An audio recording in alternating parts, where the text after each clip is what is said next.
Children, I did not realize, just because I don't even know what planet I lived on, they require a lot of attention. To have me suddenly out of commission, it's hard. We really like to buy distressed property, right? That's kind of our thing. We loved problematic. Have we bought anything like that since we had our child? No. 10 o'clock, Shadi comes home, and now Arya and Shadi are running around in the basement. And they're playing, and they're jumping, and it's great. And it would go into 2 o'clock in the morning some days. She's still up and running, and she's playing. So what happened? They wake up Mom, so that Mom can put Arya to sleep. We made the decision for everybody in the family have an idea, have a thought. We take a vote. We take a vote, as in we do you decide what we eat? Do you decide when we go? If Arya's hungry, we're going.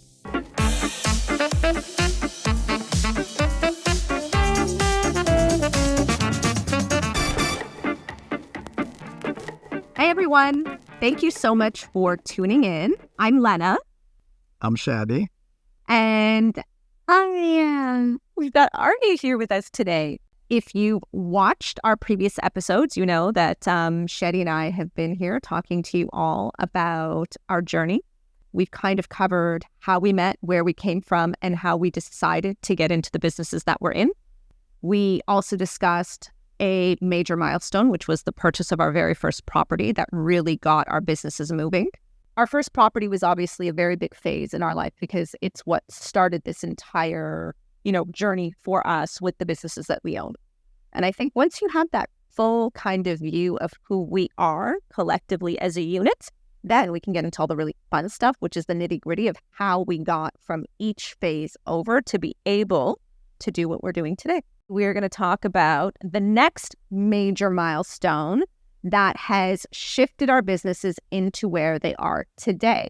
Shadi and I started our businesses back in 2004. We purchased our first property, which was definitely not done very well. It was a disaster. Not efficient. Okay, fine. Not efficient. Again, we talked about it in the last episode. So if you haven't seen it, go in, take a listen, and just get an idea of what I mean when I say not efficient. We've talked about it a couple times. It took about 5 years for us to really figure out what we were doing and how to do it really well. 7 years after that, once we've kind of started doing things really efficiently, this little lady joined us. 2016, what happened? That's right. You came, right? And what day is that? October 31st. And is that Mommy's least favorite day of the year? Or is it her most favorite day of the year? Most. And was it Mommy's most favorite day before you came? Mommy loves Halloween, and now she loves it even more because now we have a birthday party and Halloween, don't we? So 2 became 3. How was that, Shed? Wonderful. That's another milestone in the family as it grows. Can you tell everybody what Mommy and Daddy do? Can you tell them what does Daddy do? Construction. So what does that mean? Engineering. That's right. What does he make? What does he construct? Building. That's right. And then what does Mommy do? Creed. I clean. You bet I do. What else do I do? Take me shopping. I take you shopping. Absolutely. Is there anything else that everybody should know about what Mommy does? Does Mommy work? Yeah. And then sometimes now that you're big enough, we go to Canada's Wonderland, right? As you can imagine, the dynamic changes quite a bit. For us, I think that was a moment where we really had to shift and make very big decisions. First monumental decision that we made was what? That's a trick question. What was? You left your job. We gave up your very comfortable salary. That was not monumental. Ladies and gentlemen, this is my husband. Yeah. Is that always how Daddy is? Nothing's really monumental? It's another stepping stone, right, into the next era. Yeah, just to make a decision to close a chapter and then focus your efforts onto a new chapter. We moved from Ottawa to GTA, because we wanted to be closer to family because we knew we would need help. And lots of it, we don't want to be alone. We don't want to do it alone. So we came to where our support was. But we also talked about priorities, and the priorities that we had is family. And we said, okay, there's no family in Ottawa, and immediate family would always been in Toronto. So we said, okay, it is time to pack and leave and come here, despite the fact that living expenses are much greater here than Ottawa. And we're making a huge shift. And part of it, we said, okay, we're going to focus completely on family. And therefore, I said goodbye to a comfortable salary. Have Mommy and Daddy ever told you some of the biggest things that you taught us? No. Would you like to hear about them? Yeah. Yeah? Okay. So did you know that the very first thing that Mommy learned when you came and joined our family was that no matter how much you plan, you always have to be willing to shift without stressing out. So if you've watched a couple of our previous episodes, you would know that I am very much a personality that is, hurry, and let's just live life to its fullest and do whatever comes. And over the course of being married to and running businesses with Shadi, I have learned that no, sometimes responsible adults plan. Sometimes. They have schedule and they have, tasks that they complete. So you become very much Structured. Yeah, you become structured. That's right. And structure wasn't something that really worked with a newborn. So for anybody who hasn't yet had this experience, the one thing that I will tell you is there's no predicting what's going to happen, and whatever happens, it's totally okay. Like, it's so okay. Don't stress yourself out. But that's our viewpoint also. There's some families for sure, they said, okay, this is the structure of my family and that everybody has to follow. Yeah, but when that We gets made the decision, exactly. But we made the decision to have an allowance for everybody in the family have an idea, have a thought, and says, okay, what do we need to do? So it's almost like democracy here. You take a vote. we take a vote, as in we do, you get the veto, right? You make the last choice. Yeah, do you decide where we go? Yeah, do you decide what we eat? Do you decide when we go? If Arya's hungry, we're going to eat. For anyone out there who hasn't yet had additions to their family, and if you're thinking about it, we're going to talk a little bit about what it looked like for us when we expanded our family and we added a very dynamic person who came with lots of energy, and how we shifted what we did every day to ensure that our vision for our family was in line with what we were doing outside as entrepreneurs. So, do you want to hear about some of the things that Mommy and Daddy did once Arya came and joined us as a family? So, I think one of the very first things that we did, as Shadi had mentioned, is Shadi left his job. We moved back to the Greater Toronto area so that we'd be close to family. And we did that because for us, it was very important that Arya get to spend time with her grandparents. If you guys watched the very first episode, I came here with my parents from Iran when I was like 3. I didn't have my aunts. I didn't have my uncles. I didn't have my grandparents around. I didn't have my cousins. It was just me, my mom, my dad, my brother. And it was different, right? It was different than looking at my friends who would spend holidays with their families and would go and visit their grandparents, or they would have their cousins to play with. And for me, it was very important not to have that same experience for Arya. Even though Ottawa's only 4 hours away, it still took her away from her cousins, from her grandparents, from her uncles, and we didn't want that. And it took us a while. Hi, who's that? Gumdrop. Gundrop. And that's where it's important, right? It's how, we made the shift and the focus on how we raise the family. In turn, we had to make changes on how we run the business and how much time we spend on the business. We've only really gone into overviews of who we are and what we've done. But in our last episode, we talked about the triplex that we had. We talked about the fact that Shadi and I were doing renovations on our own. We were running back and forth to Home Depot, and we were scaling, as Shadi likes to say, very inefficiently, which required a lot of physical time and presence. something we have yet to touch base on is over the course of this 12 years, as we've been scaling our real estate portfolio, we'd also started and expanded a property management company.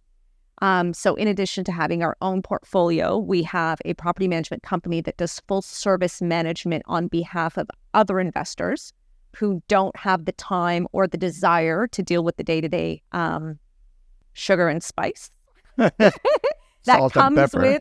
with feta cheese and jalapeno, however you want to phrase it. There's a lot that goes in. Investing actively in real estate is active. When you have tenants, when you have properties, when you have maintenance, it requires a lot of your time. It requires a lot of bandwidth. It requires a lot of resources. And, by the time Arya came, we had our system down, like we had software implemented that was streamlining a lot of the manual processes. So we didn't have to hire staff in order to be able to run the day-to-day operations. We had, service teams locally in the areas that we were in. We had leasing agents in the areas that we were in so that we weren't physically having to be on site. Yet when the little human joined the two big humans, right? Things were very different. Children, I did not realize, just because I don't even know what planet I lived on, but definitely not planet Earth. They require a lot of attention. And as the person who at the time was the only one full-time in the business, to have me suddenly out of commission, because I did have a C-section. So for 6 weeks, I was literally out of commission.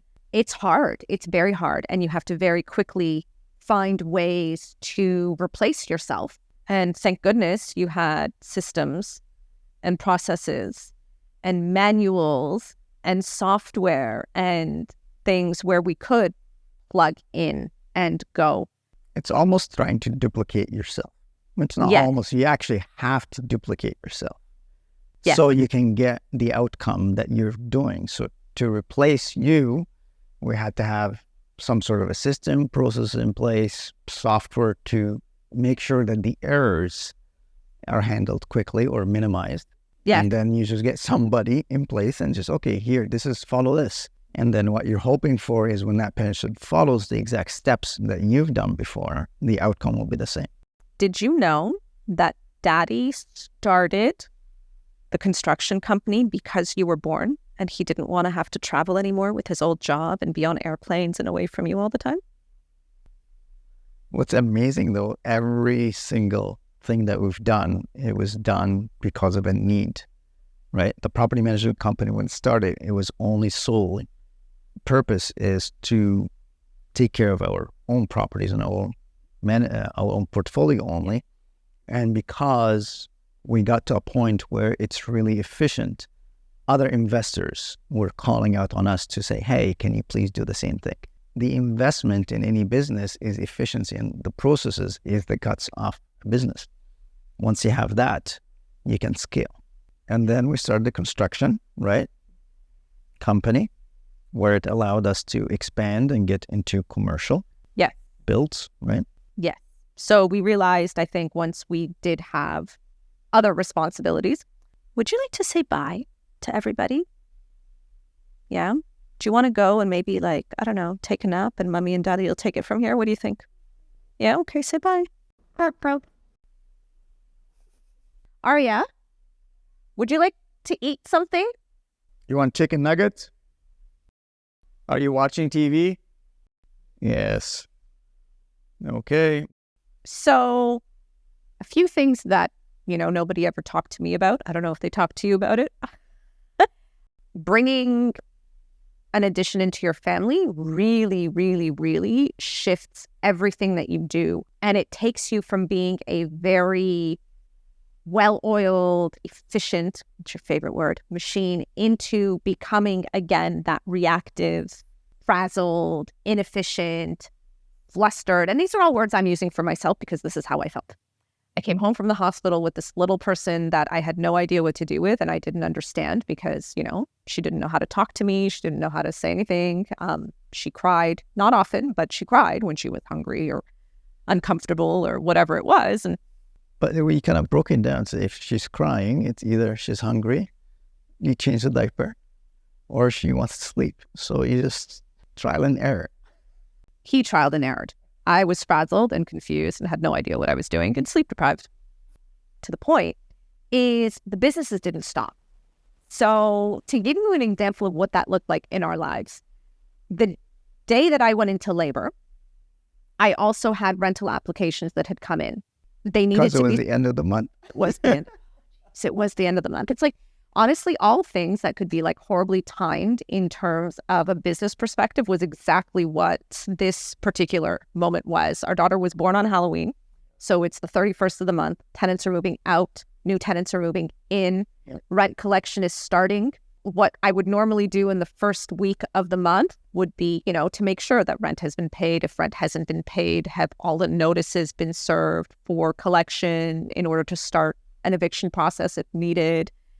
Have my new tenants moved in? Have they settled in well? Is everything okay? My tenants who have moved out, what does the condition of the property look like? What do we need to get done in order to get it ready for photos and get it advertising and then, eventually occupancy? So these are all things that generally happen in the first 5 days, which means there's nothing else that you are doing. And I have rental applications that are coming in. And it's a time in the market where if you don't screen this application and you don't have a response within like the first 48 hours to let this applicant know that things look good and you're, going into step 3 or 4 and it'll be another 24 hours, lost. And then things didn't go as planned. I had to have a C-section, which now meant that even if I lived in the world where I thought that I was going to, be back at it in 4 or 5 days, now I'm out of commission for 6 weeks. We're back to kind of where we were with that very first property. Everything is new. Everything is unexpected. Everything is very high stress. But in addition to that stress of, I don't know what I'm doing, I don't have any money, I don't know where I'm going to, sort this all out. Now you have other people depending on you as well because you've got a management company. Responsibility. Yeah. So you increase your responsibility as your business grows. Yeah. And now it's not just, you and I and how we figure it out. Yeah. It's you and I and our daughter. Yeah. And then clients that we get to make sure that we're So delivering the service. In that first, probably what I would say 6 months, we really had to reevaluate what we were doing in terms of just the focus, right? Like what we were investing in, the types of property we were getting ourselves into. In the last episode, you heard Shadi say, like, we really like to buy distressed property, right? That's kind of our thing. We loved problematic, right? Yep. Inefficiently managed property. Yeah, like we love that stuff. Have we bought anything like that since we had our child? No, not in this country. No. We did. We bought it. Not in this country. You just compounded it. Well, that was easy. We can figure it out locally. Why not? Let's do something far away, right? Save that for another episode. Yeah, we'll talk about that. We'll talk in details. But the point is that we didn't do those things. And the reason we didn't do them is because they are so time consuming. Our daughter was really kind of that priority. We had a goal that we wanted to, build our family in a way that allowed us to do what we wanted when we wanted with her. And I mean, that was from day one, right? Like when we were starting these businesses, that was really our goal. Our entire purpose was... We build the businesses with that intent. Yes. Right. So. 100%. Yeah. But now this little human is here and it really is now, okay, let's make sure that we have the time. And we didn't want her to be in a situation where we felt forced to, have to put her into daycare. We wanted to be able to have an option not to do that. We wanted to have an option to not have to put her at bed at 7:00. Although I will tell you, it helps a lot as an entrepreneur if your child is in bed at 7:00 and you have those extra hours to work. Very helpful. Well, for the flip side is, they are also up very early. That's right. But the reason you build a business is to give yourself some leeway Yeah. to decide what time you do this. So if your child one day wants to play, then let her play. It comes at a cost. I'm not just saying. I know you're shaking your head because Would you like to tell them what that means? what it means what? I'm going to phrase for you why, when he says what he says, I have the reaction that I have. Our daughter was all of what? Maybe 12 months old. No. 14, maybe. She's very, very active. At that time, Shadi was in the process of fitting out a pharmacy as well as redoing a couple of, medical clinics. So, he was not home the majority of the day. Construction was quite a bit at the time. So Ari and I would spend the day together, fine, no problem. And then Shadi would come home and they would do their own thing. But what started to happen was Shadi would come home later and later. And then Arya and Shadi would play later and later into the day.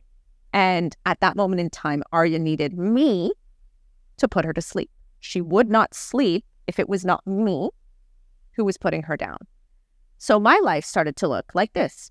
I was up with our daughter all night in order to feed her and do all those things because unfortunately for us, Arya is very strong-willed, which is wonderful.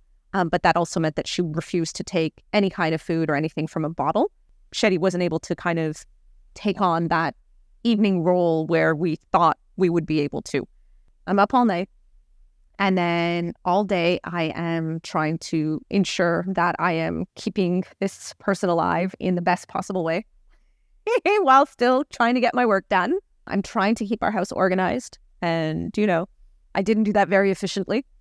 Now when I'm thinking, okay, we're going to start getting ready for bed, 8 o'clock, 9 o'clock, let's start getting her down and now I can rest. No, 10 o'clock, Shadi comes home and now Arya and Shadi are running around in the basement and they're playing and they're jumping and it's great. And it would go into 2 o'clock in the morning some days. Well, it became more of an experiment. Says, okay, well, how far can you take this? And some days, 2, 3 o'clock in the morning and she's still up and running and just playing. So what happened? They wake up Mum so that Mum can put Arya to sleep. Well, she gets tired and now she needs to go to sleep. How was those times for you as my husband, not as her dad, but as my husband? How were those days?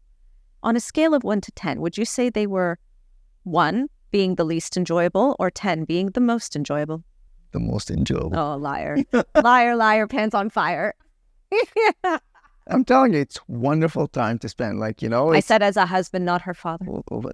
The goal really was to be able to do these things, right? So we very quickly realized that the method that we normally operate in wouldn't give way to us living the lifestyle that we really wanted. Buying distressed, having major construction projects and things like that were not going to give us an opportunity to spend time with our family, and not just as a 3, but with the extended family, right? With the grandparents, with the uncles, with the cousins. And we needed to look at different ways. So we stopped buying distressed property. We looked at, efficient, productive opportunities, which did lead us into larger scale because it is somewhat more predictable. And from a predictability standpoint, I think it's not that you don't have surprises, because we do. But when you're buying a built-for-purpose building, let's say, so you're buying an apartment building that was built as an apartment building, a lot of those really interesting things, like windows behind bathtubs, like we had talked about in the previous episode, those things don't exist. These buildings were built specifically for the purpose of being apartments. So every apartment was constructed as an apartment. Nothing had been changed. So it's hard to hire somebody that is not qualified in a commercial building to do work. It is more structured, and that's why you don't end with the surprises that you do in the smaller stuff. The smaller stuff is you always hire somebody. They don't have the qualification. It's not structured. You don't have the drawings. You don't have all that, and people are changing things around, and you have no idea what surprises. Yeah. Now, in built for purpose, it's a whole different beast, right? There is proper documentation, base building stuff that has to come about before you even change something or delay it. So if you're joining us for the first time, This is Shadi Gurgis, and he loves structure, he loves control, and he loves efficiency and predictability. I think what we can say is we scaled to the bigger because we could hire better teams. We were able to hire, and not just that we were able to hire, it's not that you're not able to hire better people for a smaller scale property, but viably, the cost associated with hiring people with such high credentials or, experience, we're able to do that. It's very expensive if they're willing to do the work. And it's because they are a company that is built and designed to do very large scale projects, that if they're taking 4 or 5 of their men to come out, or women, to come out and do something very small, they need to charge for the work that they're going to lose. The return on investment is not there. If you have a couple of doors, right, you cannot hire union people to do that. Their overhead is large enough that by the time you get it, and they're not going to do it either, right? Exactly. They're not set up to do that. So that's why there is a big difference in the crew and the support you get in a smaller scale than the larger scale. And that's really it. When you look at it from the viewpoint as an investor, whether you're, in a stage in your life where you're starting a family or not, maybe you already have a very, very active and dynamic family, right? Like, it seems like it might be the better choice to start with something really, really small. But if you've got 3 kids and they play hockey and they dance and they've got competitions and they've got tournaments, you're probably going to want to find a way to start off with a bigger project where you can hire people and pay people not out of your pocket to actually run the day-to-day. And quite frankly, for all of us out there, that should be our goal, right? Our goal should always be to get to the point where we can pay people with the experience and the desire to deal with that kind of nitty-gritty day-to-day, where we don't have to be in it, where we're only having weekly calls, right? Yep. Instead of daily updates. And you are only reviewing kind of the finished step versus, let me show you how to put in an inside corner joint. It's amazing, right? It's a really different discussion that you'll have with that team versus that team. It's totally different. And the outcome is, again, very different, right? They're taught to do that versus the chances of finding somebody that will do it as a cost conscious is slim to none, actually, on the smaller scale. So you got to have a crew that is vetted to be able to do that for you and make it viable, right? So it's a lot easier to do that on the larger scale. And again, the larger projects would be able to support itself much easier than the smaller ones. 6 trades, you're managing the 6 trades, right? Because these type of smaller projects do not have what's called a project manager. Versus a larger scale stuff, this is you have a project manager that takes care of things. So you're dealing with one neck, right? Can you tell he's been in construction for a really long time? It's enjoyable. And I think really regardless of whether or not you want to have a family, like I know many people who don't, and what they want to do is they want to travel. They want to go out and they want to experience the world. They want to experience culture. They want to go and, be in a different place on a different continent once a quarter. And again, if you're in the nitty gritty of it, you can't. We had a joke. Oh my goodness, do you remember? So there was a period during that first 5 years of insanity or inefficiency, where every single time Shadi would be flying, at this particular time, one of his big customers, they were in China. And every time Shadi would get on a plane to go to China, I remember that. I would get a call that there was an active leak of some sort in one of our apartments without fail. And it got to the point where our service manager, who was working in the city that these properties were all in at the time, when I would call him, he would ask me if Shadi was on a plane, because it happened the minute that I got a text message that said, okay, we're hitting the tarmac. I'm shutting off my phone. I'll talk to you in 18 hours. And within an hour and a half of that text message, somebody was calling me, and it was either a, hi, there's a lot of water coming from underneath my sink. Hi, so my ceiling looks like it's about to explode. That's a big bubble. I remember that. I remember that picture coming to me on my phone. I turn on the phone and I see these messages. Oh, that ceiling is about to to explode. So that's how I get my updates. You know, you turn on and say, okay, let's see what happened in 18 hours. So it really, like, when you look at your lifestyle, I think, and I don't think something that we fully appreciated when we started and we were buying what we were buying. I don't think we fully appreciated how much of our own physical time would be needed when we were looking at goals for financial lifestyle and not like a complete, like, what do I want to be doing with this money that I'm making? And how do I want to be enjoying that money? And what does that mean? Because our goal was to travel. We wanted to be able to travel in those years before we started a family because we thought we couldn't. And, you know, we traveled way more with her than we had prior to having her. So thank you, Arya. That's right. But again, it's a shift in priority, right? You look at it as you're building your nest egg and you're doing that. And so that is your sweat equity that you're putting into it. But the intention was to grow to a point where you pull yourself out of the business and let the business run. And that is what's critical here. But if we knew, do you think we probably would have made different choices where maybe we weren't so in it at the beginning? Like, do you think maybe we would have looked at some of those bigger buildings in Hamilton that we kind of shied away from because they were so large? It comes back to support. It comes back to your network that would say, yes, absolutely, go there. We did not. We did not know that. We did not know that the smaller stuff would need more hands-on. No, I mean, if we knew. Oh, if you knew. Yeah.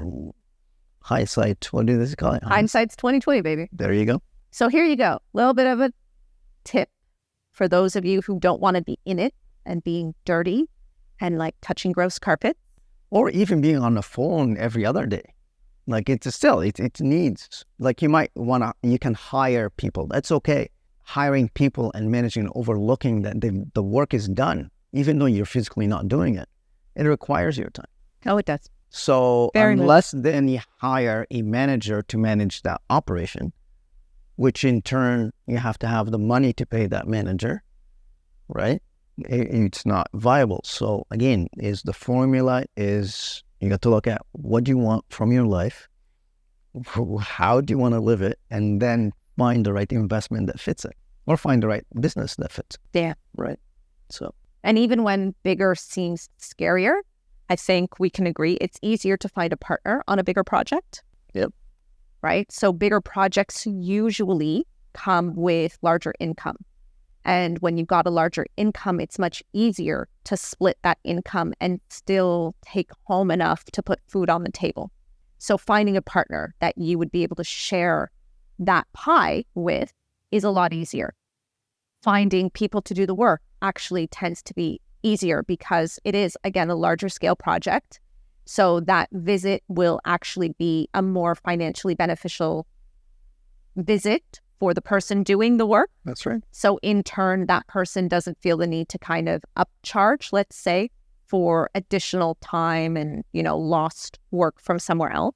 And stabilizing sometimes is actually easier as well because you've got income coming in from multiple, let's say, units to manage and deal with that one unit that was, let's say, flooded and cannot be occupied, or to pay for that bathroom that was gutted that you weren't expecting. Yeah. The probability of finding a hidden window is very low in build purpose because they can't do that because there is inspections, there is some surprises are less. Really, I think that was one of the big shifts for me when time was suddenly now it wasn't an option. So before it was like, you have to do it, fine, you figure it out. But with a baby, it's just not an option. It's not an option to physically be there.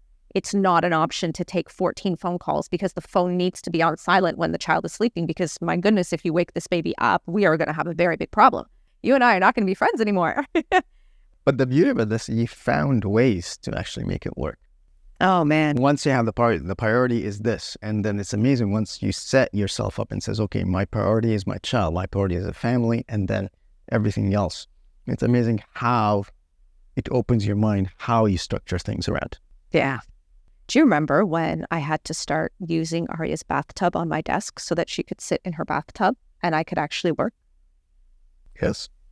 You know, babies, they don't move, right? At certain stages in life, they're not even able to sit up on their own. So they need support and they need help. And when you're typing, you don't always have two hands available to you. And our daughter did not like to be in those slings. I thought I was going to be super, like, one of those really, one of those really, like, super moms that was just going to wear my baby and I was going to do everything. Only my baby didn't want to be worn. She likes to be free. She very much enjoyed being free. So the solution to that problem was to bring her bathtub, fill it with pillows and blankets, and to put her in her tub so that at least she's seated in a semi-upright position. Yep. And we brought the mobile from her, like, mat, her floor mat, because she did not like that either. And she got to sit there and swat at that for, I don't know, I got maybe half an hour at a time before I had to pick her up, but it helped. We found ways. It's true. Exactly. It's true. When we started, I think I can speak for the both of us, we had a very kind of clear vision for what we wanted our life to look like as a couple, and as an eventual family. And everything that we did kind of leading up to that was supposed to take us to that point, right? Our goal was really to be able to build businesses so that the two of us did not have to be formally employed. And our goal was to have businesses that ran themselves and didn't require our time so that we could do all the kind of fun things that we wanted to do. And, you know, didn't always go that way.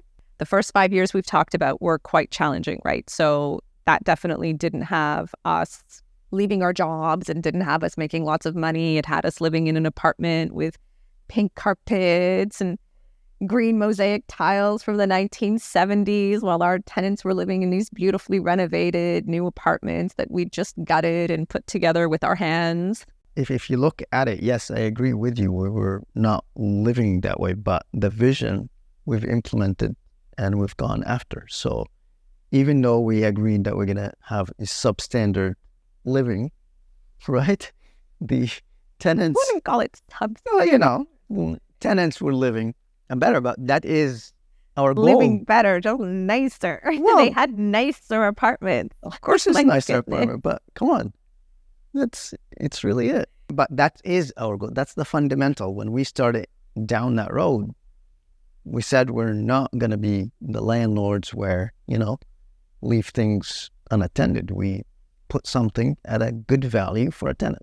The 5 years we were going towards and we had agreed. True. But we learned, right? And we created the processes, we created systems, and we were able to kind of stabilize the properties that we had purchased. So I think one of the biggest things during that time that we learned was to stop buying property until you figured your, like, business out. When things weren't going well, we were just buying whatever made sense financially. And we were going to figure it out as we go. So I went from Mr. I have paralysis by analysis to Mr. We're just going to make it work. We're just going to make it work. We're just going to make it work. And the numbers work, so let's go. It got exciting, you know. It's like a kid with a new toy. It's like, oh, that worked. Let's do it. Oh, wait a minute. I'm driving. Oh, wait a minute. I have another one. Anyway, we figured it out. That's the goal, is we figured it out. And then we had a process that was really kind of cookie cutter, right? We find a distressed building. It had no more than 10 units. It had no less than 3 units because we found that those were the ones that would allow us to kind of manage financially as we went through and turned around the units as they needed to go. We bought them, obviously, with structurally sound bones, right? So foundations were good, the bones were good, but they were obviously in a state of disarray, lots of deferred maintenance. That was kind of what we did. We found properties that were like this. We put the money into it and we renovated. We didn't buy anything else until that one property was stabilized. But when the property was stabilized, we were able to refinance, take the money, buy the next property. And this is how we ended up not being reactive, not scrambling to find ways to fund this new bathroom that needs to be renovated. It became a process. Or having 3 of them at the same time in different locations. That's the other thing that we never thought of is, okay, I got 3 different properties at different places. Numbers make sense. Yeah. But how do you manage that in 3 different cities? Yeah. right?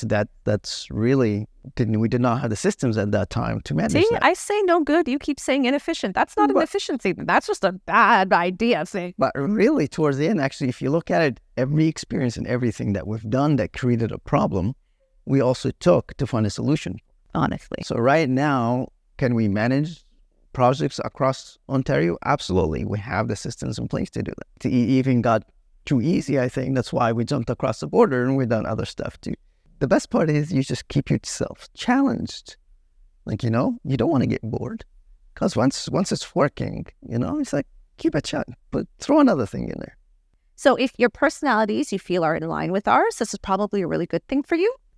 And if your personalities are not so much in line with ours and you think that we're a little bit like, whoop, probably don't do what we're doing, I don't know. Well, maybe find something slightly different. Yeah, like it requires a lot of work. You have to be willing to really get into it. So, by the time we had our processes in place, I was able to leave my job. So now I was working on the businesses full time. You were still employed and still traveling a ridiculous amount of time and flooding our units every time you got on a plane because it's your fault. If that's what you want to say. Absolutely. There's no other reason. It's just an indication. It's like, okay, you know what? It's time to leave because there's something about to happen. And as our service manager says, you're very capable of handling it. So that's why I don't need to be there anymore. Mm-hmm. We'll go with that. We haven't actually had a flood since you stopped traveling. Knock on wood. Exactly. So 5 years in, we finally figured it out, right? So we figured out that, our sweet spot is 3 to 10 units and, structurally sound. We're going to renovate them. We will finish and stabilize. Then we will refinance. Then we will purchase another property. And now that we've kind of got this really, assembly line kind of methodology, also all within a, reasonable geographical radius. Of one another. So again, it's one service manager that you need to train. It's one service team that you really need to work on. And because you're going one building at a time, they work one building at a time. I was running our companies full time and, things were really good. We had a really good system and it was okay that it was very active. We had the management company. It was okay that we were now taking on other people's headaches. So we started doing this for other people. That's right. Right. We started now creating these stabilization processes for other investors who were where we were, 5, 6, 7 years earlier. They had purchased something and, oh my God, what the heck is going on? And there are so many different surprises. And, now we were able to come in with the experience that we had and to do that. But fast forward 7 years of that, now all of a sudden you have a new person in your life and doing what you did every single day wasn't working anymore. So I didn't have the luxury anymore of waking up and, 9 o'clock, taking a look at what kind of outstanding maintenance was there, who hasn't responded to maintenance requests, who hasn't, gone in, done the work, coordinated an appointment.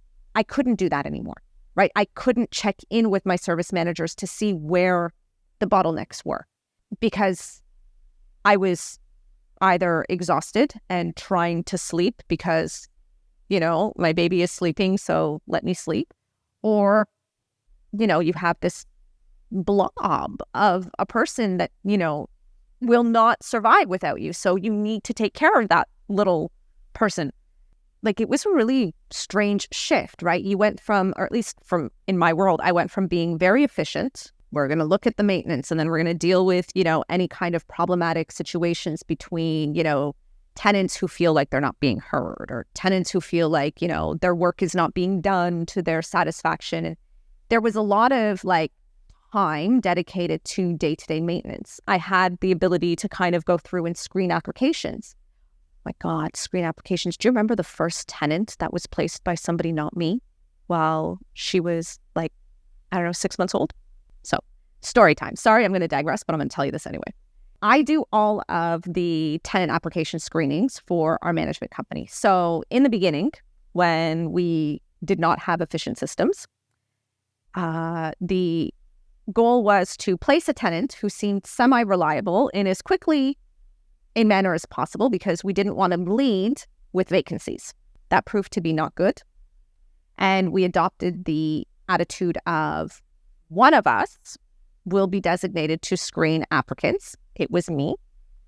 And we are going to screen them to the fullest and ensure that we have the right applicants and not just filling a tenancy because we're worried about vacancy. And it has worked very, very well for us.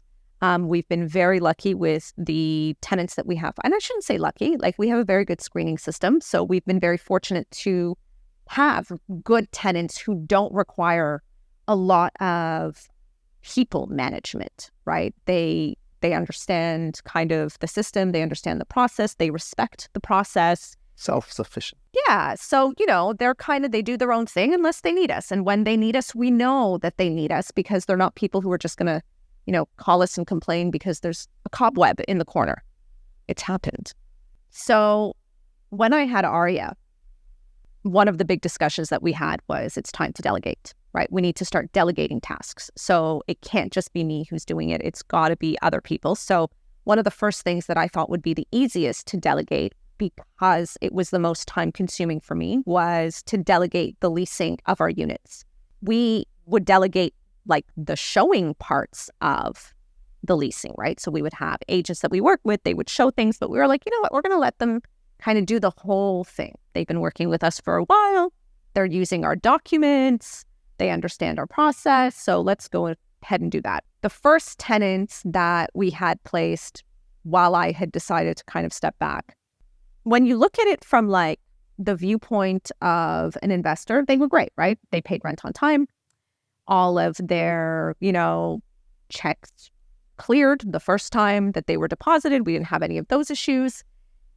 Their property was very well maintained. They kept a beautiful home. It was clean. They took care of it. So all in all, when, people would go in, they do filter changes and, quarterly inspections, everything looked great. And fast forward, 18 months, I went there to meet an appraiser who was coming out to appraise this property. And I was just sitting in the parking lot waiting for this appraiser to show up. And my tenant walks out. And I thought, oh, this cannot possibly be my tenant. So I sat and I watched and, he went into the car that was parked in the designated parking spot for the unit. Okay, grabbed something, went back into the house. 5 minutes later, came back out with a dog. I'm thinking, oh, not good, not good.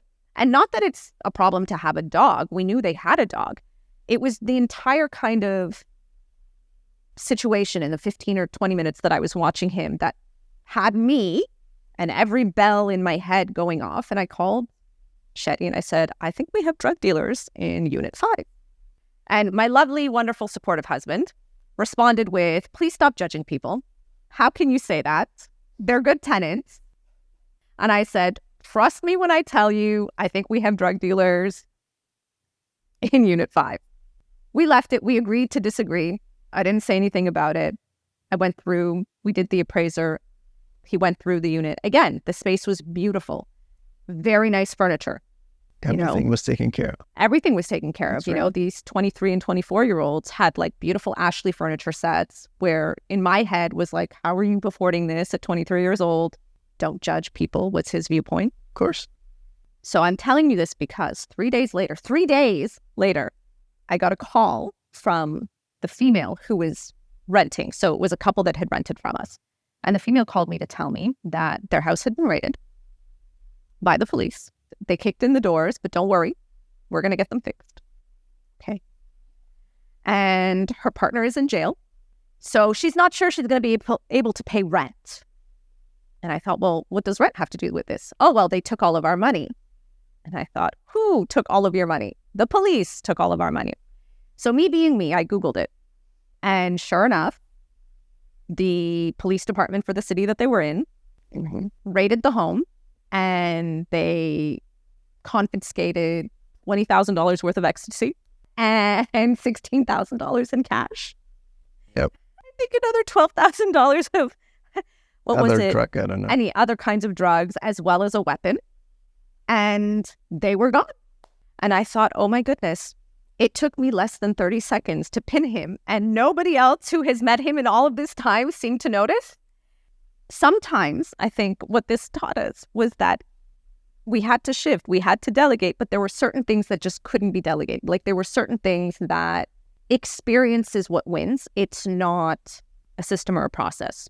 What ended up happening because of this experience is the delegation of what we ended up delegating actually shifted. So I had become more focused on administrative work so that I could be home with Arya, right? So I wasn't doing showings because I wanted to be home with Arya. So I answered phone calls. I handled the service tickets that came in. A day in the life of, let's say. It would be, you wake up in the morning, feed the baby, bathe the baby. Hopefully you can bathe yourself. If you have time. If you have time. But really, you're going to sit down, you have breakfast, you do your morning routine with the child. And I don't know, for me, by about 10 o'clock, I was finally able to kind of sit down at my desk and work, let's say, for an hour and a half. And it was all administrative work, right? It was desk work because I was in my office. Then it was time to kind of, again, feed the child, feed myself, entertain the child. And maybe around, 2 o'clock, you come back to your desk and you've got a little bit more work. And this is kind of how it went. So it was like an hour and a half on, 2 hours off, an hour and a half on, 2 hours off. And it wasn't working.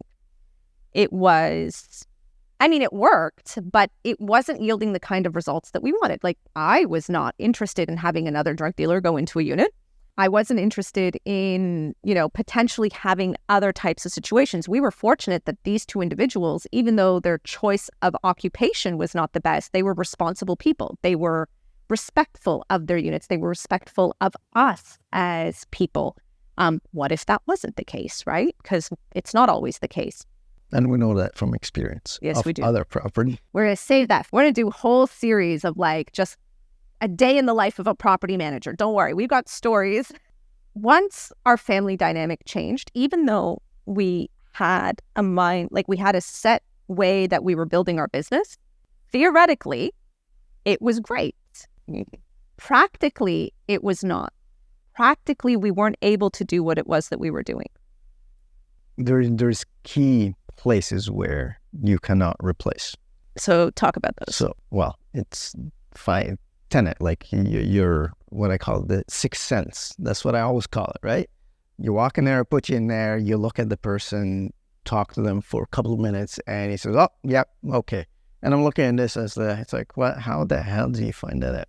I don't have that sixth sense, but that's worth a lot, right? For what we're doing is critical, because that could be a potential problem, and that problem will translate to a loss. And I'm talking financial loss. So really in Ontario, the critical thing that we've learned very quickly is a tenant screening is very critical, and that will determine whether you're making money or not. So you cannot take that lightly. Well, that applies anywhere, I think. It's not just in Ontario. Okay, fine. When you buy a property, the decision of making a profit. So it's the decision before the problem is always determines what the outcome is. Yeah. So tenant, is he paying rent or not? Then the decision of screening is important. The property, did you make money on the property or not? The decision of buying the property is, and the numbers and how you determine that determines whether you're making money or not. The focus is to put you in the places where I cannot replace it by a process or something.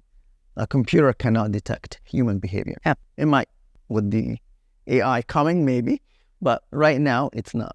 So we're good. Oh, that's a whole scary discussion for another day. Oh my God. Yeah. Very scary discussion for another day. It is. There's some tools out there that are in developments right now that would determine human behavior. But that's a different discussion. That's part of the things that we're looking at is you got to stay ahead of the game. Yeah. We take the process and we say, this is our priority, and then modify the process, modify your business to suit your priority. Yeah. And the priority is always personal priority, right? Well, it wasn't always personal priority. Priority was always business, to establish the business. To establish the business was a priority, but once we had our daughter, that shifted to be our daughter, and then family 100%. Dynamic is a priority. So therefore you look at it, says, okay, this is what I want. How do you establish that? So I always looked at it, so how do you solve a problem or how do you solve a need? So okay, this is how we solve it. This is what we're going to do. make it sound easy, but it's not really easy. It's an iterative process, right? You try something and it doesn't work. So, oh my God, I got a problem. Okay, let's fix it. So I think what we're really trying to communicate with all of you out there, if you're in a position right now where you are starting a business or you have a business and you want to start your family, or you just kind of want to shift the focus of your lifestyle, it's actually very possible and actually very liberating, I think would be a good choice of word, to build your business around your life. So don't let your business dictate what happens in your life. Let your life dictate what happens in your business. I don't know, when we started letting that happen, I think we actually started to really enjoy life more. Absolutely. I was happier. You? I like to be in control. So so when you're in control, you're really happy, right? Because the outcome is dictated by you. So when I say, this is what I want to do, and it happens, you gain the satisfaction of it.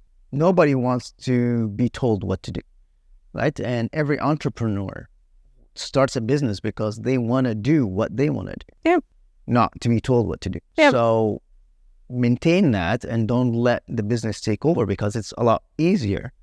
And it's so probable that the business will swallow you and all of a sudden you're being driven in the direction you don't want to. So take that challenge, take your goal and says, okay, this is where I want to go, and make sure that you don't get distracted and you don't be stuck in your business, and create what it needs to do. Yep. Figure out what you want in life and build the business around it, not the other way around. That's right. So thank you for being here with us and for listening to everything that we had to say. I do hope, again, that you guys got a little bit of something, whether it's a little bit of validation that it's okay to, want to shift your life and do what you want to do and not only do what you have to do in business. Or if it just gave you the, yeah, you know what, it'll be okay if we decide to expand. And take that risk. Yeah, take the risk. That's right. But come back, because now that you have an idea of who we are, how we started, and where we came from, now we're actually going to start talking about all the fun nitty-gritty. We're going to talk about how we did what we did, why, and what we used in order to maintain. So yeah, you got to come back if you actually want to see all of his systems and processes and spreadsheets. Until then, happy investing.